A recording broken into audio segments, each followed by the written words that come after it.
Donc Sandra, tu vas nous Ouais. expliquer ce qu'il y a dans ces accords de licence. Alors déjà, bonjour à tous. Donc, on va voir l'enjeu effectivement, après avoir parlé technique, après avoir parlé de toutes les possibilités et les risques de l'intelligence artificielle, de voir les enjeux du partage de la valeur. Donc, on sait que l'intelligence artificielle, ça pose beaucoup de questions éthiques, beaucoup de questions de souveraineté, et ça pose une question économique qui est de partage de la valeur et de nourrir l'écosystème des médias. Donc, ce qu'on va vouloir aller chercher, c'est effectivement un respect du droit d'auteur, une transparence, une intelligence artificielle responsable pour un partage de la valeur et garantir la diversité de la presse. Donc ça va être nos objectifs. Et je voudrais d'abord faire une petite évolution, un petit historique justement sur les usages secondaires de la presse qui ne sont pas nouveaux et qui connaissent une accélération sans précédent aujourd'hui avec l'intelligence artificielle. Mais on part toujours du contenu. Et on part du contenu qui est produit, donc du contenu informationnel, journalistique, qui est produit par les éditeurs de presse. Et on a connu il y a bien longtemps le modèle de la reproduction full text qu'il a fallu adresser, qui était première disruption, donc avec la veille média, l'agrégation. Ensuite, on a connu le modèle du lien, qui était celui des moteurs de recherche, des réseaux sociaux, de la veille web, et auquel la directive de 2019 s'est un petit peu intéressée et a notamment aussi créé le droit voisin pour pouvoir adresser particulièrement ces enjeux. Et aujourd'hui, on connaît le modèle de fondation, donc LLM et IAG, qui viennent apporter une nouvelle utilisation des contenus. Mais en plus d'apporter une nouvelle utilisation, ça vient aussi révolutionner toutes les utilisations précédentes. Parce qu'on le voit, c'est vraiment une vraie disruption sur le marché, sur l'utilisation des contenus informationnels, des contenus de presse. Donc, ce qui s'est passé sur toutes ces évolutions et sur tous ces modèles, on a toujours trouvé des solutions pour encadrer et pour monétiser. L'objectif est d'avoir un équilibre, hein, c'est un peu le thème d'aujourd'hui. Là, on voit qu'on est encore plus fort. On est sur une démultiplication des usages et on est sur un effet disruptif encore plus important parce que là, on va ingérer le contenu, on va le digérer et on va le régénérer avec une survivance du contenu qui est plus ou moins forte en fait selon les services qui sont proposés. Donc, on est sur un nouveau modèle pour lequel il faut trouver une monétisation, un encadrement et des licences. Et c'est ce qu'on propose de faire et ce qu'on est en train de faire. Donc, c'est vrai qu'en fait, sur les différents acteurs de cette chaîne, on travaille un petit peu déjà depuis un petit moment, et Emmanuel l'a dit, sur la chaîne de valeur de l'IA. En fait, effectivement, sur l'IA, on n'a pas un acteur, on a une chaîne d'acteurs qui interviennent. Et ça commence avec effectivement ceux qui vont créer les datasets sur lesquels vont s'entraîner les intelligences artificielles, vont s'entraîner mais vont aussi nourrir tout au long de la vie de l'intelligence artificielle. Parce que ce n'est pas un entraînement, on s'arrête et après l'intelligence artificielle est complètement autonome pour générer du contenu. Donc, ces providers, alors on a des banques de données qui existent, que ce soit dans le livre, la presse, les images, mais on a aussi les crawlers. Et les crawlers ont eu pour rôle d'aller effectivement chercher tous les contenus qui sont disponibles sur Internet, et notamment les contenus de presse, qui, on va le voir plus tard, ont une valeur particulière. Donc, on peut évidemment citer Common Crawl, puisque Common Crawl était le premier crawler qui a alimenté donc, les datasets de OpenAI et de Google notamment. Société indépendante. Société indépendante, exactement. Oui, c'est pas OpenAI ni Google. Ensuite, on a effectivement donc tous les développeurs d'IA, donc de LLM, IAG. Donc, on a parfois c'est les mêmes, parfois c'est pas les mêmes. On a Anthropic qu'on connaît qui développe Claude pour Amazon, on a OpenAI qui développe, on a Stability pour l'image, on a cité tout à l'heure Mistral qui est un acteur français, il fallait mettre un acteur français dans la chaîne. Ensuite, on a ceux qui vont fournir ces services d'intelligence artificielle, notamment d'intelligence artificielle générative, donc qui vous proposent soit au grand public, soit au marché B2B, des services d'intelligence artificielle, donc générer du contenu. Et donc là, on a évidemment tous ceux qu'on connaît. Donc, on a ces nouveaux services, donc par exemple Bard, ChatGPT qui est arrivé il y a un an, Claude, mais on a aussi Generative Search Experience. Donc, on sait aussi que ça vient modifier ce qu'on disait tout à l'heure. Les précédents services, par exemple, votre moteur de recherche ne va effectivement plus trop vous proposer du lien, mais va vous proposer directement la réponse à la question en se nourrissant finalement toujours du même contenu. Donc là, on a une distanciation. Donc on voit que ça vient vraiment apporter une disruption sur tous ces services. Et on a vraiment une multitude d'acteurs, parce qu'on voit les gros évidemment, mais on a une multitude d'acteurs qui agissent sur le marché B2C ou sur le marché B2B. Et on a les utilisateurs. Alors, les utilisateurs, là aussi, j'ai mis qu'un point, mais c'est aussi beaucoup d'acteurs, ceux qui vont utiliser eux-mêmes et sur leur propre base de données ou sur leurs propres abonnements des services d'intelligence artificielle. On voit ChatGPT propose des extensions, mais on peut aussi avoir des plugins sur ChatGPT, notamment WebPilot, qui permet en temps réel d'aller crawler le web pour avoir une réponse à sa question. Et on a donc ceux qui vont être clients des services et qui vont eux-mêmes proposer de nouveaux services encore enrichis à une clientèle B2B ou B2C. Donc on a toute cette chaîne de valeur et quand on dit contractualiser, en fait le contenu il va être présent tout au long de cette chaîne de valeur. Donc l'objectif est vraiment d'aller contractualiser avec l'ensemble des acteurs et non pas l'acteur du début ou l'acteur du milieu qui est effectivement souvent le plus visible. Donc la chaîne de la valeur des médias, elle est assez incontestable pour l'IA, aussi bien dans les données d'apprentissage que dans l'alimentation de tous ces services. C'est de la qualité rédactionnelle, c'est apprendre à raisonner. Les médias font ça très bien et apprendre à raisonner, avoir des associations et nourrir en information, puisque quand on répond à une question, effectivement, on puise dans les informations, principalement générées par les médias. Cathy y a fait allusion tout à l'heure. Effectivement, une des études qui est sortie en 2021, donc elle est un petit peu ancienne pour l'IA, mais c'est une étude très sérieuse qui a été faite par des professeurs d'université qui ont analysé le corpus de Common Crawl. Ils ont analysé la partie en langue anglaise du corpus de Common Crawl. Et ils ont noté, donc ça c'est un graphique que vous trouvez dans l'étude et vous avez le lien, que 50% du top 20 en volume de contenu, donc en volume de tokens du corpus Common Crawl, ce sont des contenus de presse. Donc vous trouvez sans surprise le New York Times, LA Times, Guardian, etc. Donc la presse est une partie prépondérante des corpus qui alimentent l'intelligence artificielle. On a cette étude sur les contenus en langue anglaise. Je pense que si on faisait cette étude sur les contenus en langue française, on aurait un résultat qui ne serait pas très éloigné de celui-ci. Alors, comment on va contractualiser, parce que c'est l'objet on parle de contenu et la propriété intellectuelle, c'est l'instrument qui permet de valoriser les contenus informationnels. Donc, l'objectif, c'est de mettre en œuvre le droit d'auteur et le droit voisin. Alors, droit d'auteur et droit voisin s'appliquent en fait sur les mêmes actes de reproduction et communication de contenus protégés. Et ils viennent, ces deux droits qui coexistent, qui appartiennent l'un originellement à l'auteur, l'autre à l'éditeur, mais qui permettent de valoriser justement toutes ces réutilisations, toutes les reproductions et communications d'œuvres. Pourquoi c'est important? Alors, ça va concerner tous les actes de reproduction et ça va affirmer une valorisation pérenne des contenus sur le marché de l'intelligence artificielle et notamment de l'intelligence artificielle générative.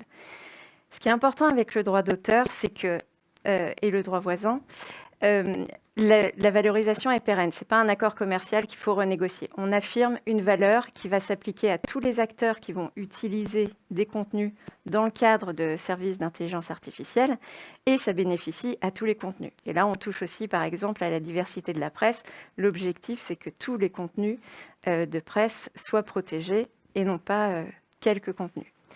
Ça crée une obligation à la charge des utilisateurs, donc à la fois des crawlers, à la fois des producteurs d'IA, des utilisateurs, d'obtenir une autorisation pour pouvoir utiliser ces contenus qui vont nourrir l'intelligence artificielle et qui vont l'alimenter régulièrement. Et ça expose évidemment à des sanctions puisque non-respect du droit d'auteur, c'est de la contrefaçon et on peut derrière engager des contentieux, mettre en œuvre, etc. Donc ça, c'est l'objectif vraiment, et c'est ce qui va nous permettre de contractualiser et d'aller chercher de la valeur pour avoir un équilibre et pour nourrir l'écosystème des médias. Alors, quand on parle de fouille de données, est-ce que le TDM s'applique à l'intelligence artificielle?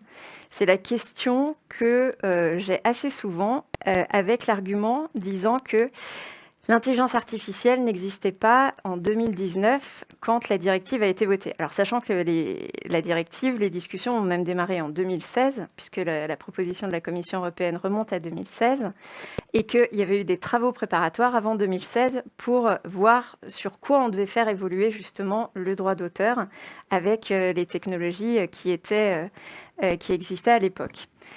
Et en fait, si, bien sûr, l'intelligence artificielle, et Cathy l'a très bien expliqué, existait, on n'avait pas de ChatGPT, certes, mais on avait tous les développements de LLM qui étaient en cours.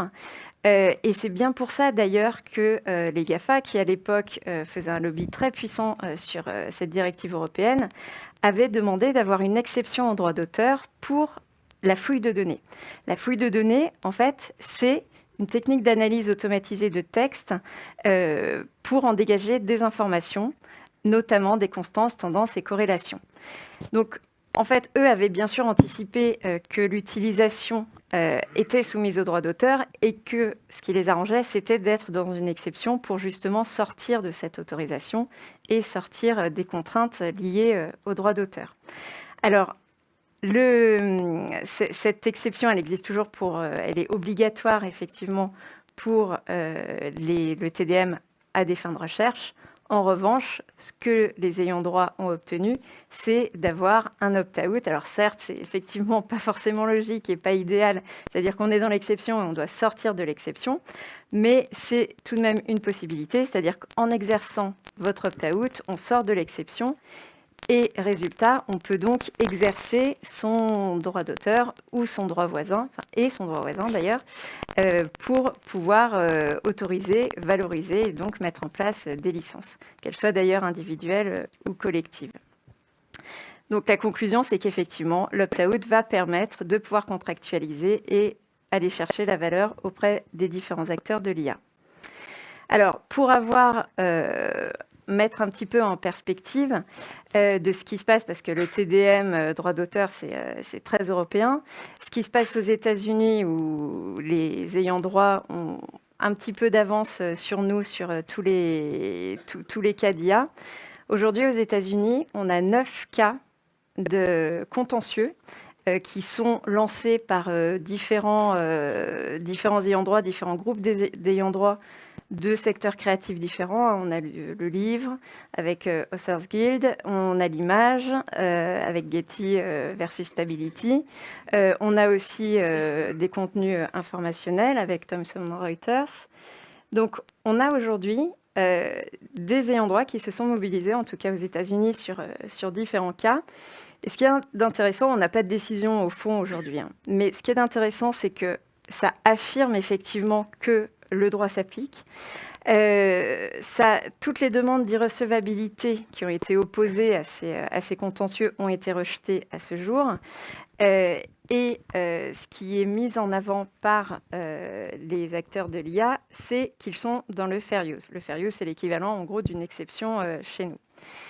On verra ce que ça donne, mais aujourd'hui, News Media Alliance a sorti un papier sur pourquoi effectivement ces usages ne sont pas dans le fair use, qui est très intéressant et que je vous invite effectivement à lire. Donc les licences collectives, l'intérêt, c'est une mise en œuvre effective du droit à travers un contrat, donc avec les différents acteurs, qui va permettre d'autoriser et de valoriser différents contenus. Donc, c'est l'idée, effectivement, de faire un front uni et de proposer une solution qui soit une solution efficace, simple sur le marché, ce qui est aussi un moyen de contourner ce qu'avancent aujourd'hui les acteurs de l'IA. Alors, déjà, c'est cher. Deux, on ne va pas aller contractualiser avec chaque média et toutes les excuses sont aujourd'hui bonnes pour ne pas contractualiser. Donc la licence collective, c'est aussi un moyen d'apporter une solution simple. Ça permet d'adresser la multitude d'acteurs, parce que vous avez vu effectivement qu'il y a toute une chaîne qu'il faut aller chercher, avec une valeur qu'il faut déterminer sur chaque acteur de cette chaîne.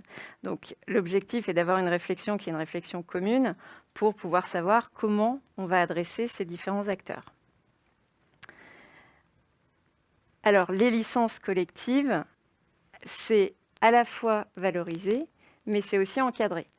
Puisque quand on met en place un accord, l'accord il va fixer des conditions, des limites, et il va permettre de responsabiliser les IA. L'objectif, c'est de déterminer les usages qui sont autorisés, parce qu'on l'a vu aussi, l'objectif n'est pas d'autoriser tous les usages par l'intelligence artificielle générative. Donc de sélectionner ce qui est acceptable, ce qui est autorisé, de demander une transparence des données, donc un reporting, et avoir une transparence sur non seulement les sources qui sont ingérées, qui sont utilisées, mais également les sources qui sont sorties par ces différents services. Ce qui est indispensable aussi, c'est une égalité des sources. Donc, quand on parlait de paywall tout à l'heure, l'objectif, c'est que à travers une licence, les acteurs, que ce soit les crawlers ou que ce soit les différents services, n'utilisent que des datasets pour lesquels ils ont une autorisation d'accès. Parce qu'on a vu d'ailleurs dans les différents cas qui sont en cours aujourd'hui qu'il y a certains datasets pirates, en gros, qui ont été utilisés par certains développeurs d'IA. Donc ça, c'est aussi de garantir que l'accès aux sources est légal dans l'utilisation par les différents acteurs de l'IA. Et ensuite, donc le travail qu'on a démarré et qui est en cours, c'est donc d'identifier les différentes typologies d'acteurs et d'identifier la valorisation qu'on peut mettre en face de ces différentes typologies d'acteurs. Parce qu'on l'a vu, il y a différents niveaux. Ce qu'on fait, c'est considérer la valeur du service. Et on l'a vu effectivement, par exemple, OpenAI qui est valorisé à 90 milliards aujourd'hui. Mais de savoir que des services B2C, des services B2B n'ont pas forcément le même marché, n'ont pas forcément la même valorisation.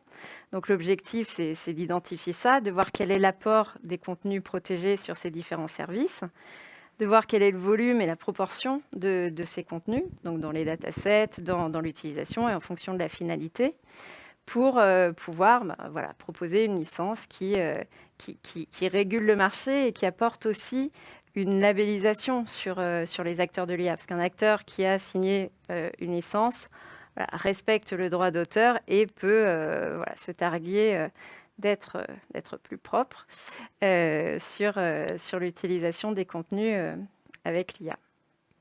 Donc aujourd'hui, il y a des mandats, alors effectivement, qui existent déjà du CFC, qui sont mis à jour et qui intègrent aujourd'hui la dimension text and data mining pour pouvoir mettre en œuvre donc ces licences et également l'intelligence artificielle, enfin en tout cas les périmètres d'intelligence artificielle, les différents périmètres, au titre et du droit d'auteur et du droit voisin. Alors, ce qui est mis en place, parce qu'il y a une autorisation évidemment, mais en fait, c'est effectivement tout un chemin et toute une méthode qu'il faut dérouler. Donc, la première, c'est ce qu'on vient de voir avec effectivement l'opt-out, parce qu'on ne pourra pas mettre en place de licence si les éditeurs ne sont pas sortis de l'exception text and data mining. Donc, l'opt-out, vous l'avez très largement aujourd'hui fait. Donc, vous avez signifié que vous n'êtes pas dans l'exception. Donc, ça, c'est une protection juridique. C'est en rien une protection technique. C'est vraiment de dire « je ne suis pas dans l'exception text and data mining ». Donc, ensuite, c'est la mise en place de mandats. L'identification des robots. Alors, le point de départ, on l'a dit, c'est souvent les crawlers. Les crawlers, nous, on les observe effectivement avec un service qu'on propose aux éditeurs qui s'appelle ORC, pour outils de régulation des robots de crawling. Et cet outil nous permet justement d'aller identifier les différents robots et d'aller voir qui se cache, parce qu'on l'a vu effectivement, tous ne s'identifient pas, loin de là, surtout ceux qui n'ont pas d'autorisation et qui le savent très bien. Donc l'objectif, c'est de les identifier et surtout d'identifier qui actionne ces robots pour pouvoir derrière, alors non seulement avoir une preuve du passage et du crawl des contenus, mais aussi de pouvoir aller les contacter et le cas échéant, soit autoriser, soit interdire leur activité. Donc, une fois qu'on a identifié ensuite, effectivement, c'est la mise en place de licences, qui permettent d'autoriser et d'encadrer, comme on l'a vu, ces différents usages. Et ensuite, c'est le contrôle, parce qu'une licence, l'objectif, c'est aussi de pouvoir aller contrôler et de pouvoir, le cas échéant, engager des contentieux. C'est ce que le CFC fait et c'est ce qu'il fait notamment. Alors aujourd'hui, on a des contentieux sur le marché de la veille web avec un des gros acteurs du marché, mais c'est ce qui permet aussi d'avancer, ce que font d'ailleurs les ayants droit américains pour tordre un petit peu le bras et faire avancer la valorisation sur ce marché. Et enfin, le dernier point qui est à l'étude aujourd'hui au CFC, c'est les standards. Parce que c'est vrai que pour avoir une action efficace, alors contrôler l'entrée, contrôler les robots qui viennent sur les sites, c'est bien. Aujourd'hui, ce qu'il faut, c'est aussi avoir des standards pour les contenus, et Imatag en a parlé tout à l'heure, pour pouvoir suivre les contenus et mieux tracer justement toutes ces réutilisations, notamment quand ils sont détériorés et avoir quelque chose d'assez efficace. Alors, il y a différentes solutions qui existent, évidemment. Certaines qui vont aussi sortir début 2024. Certains travaillent sur le International Standard Content Code. Donc voilà, l'objectif est aussi de pouvoir préconiser des standards qui seraient des standards communs et de pouvoir encourager les éditeurs à mieux tracer justement tous ces contenus. Donc voilà un petit peu pour la mise en œuvre des licences. Et mais j'ai fini.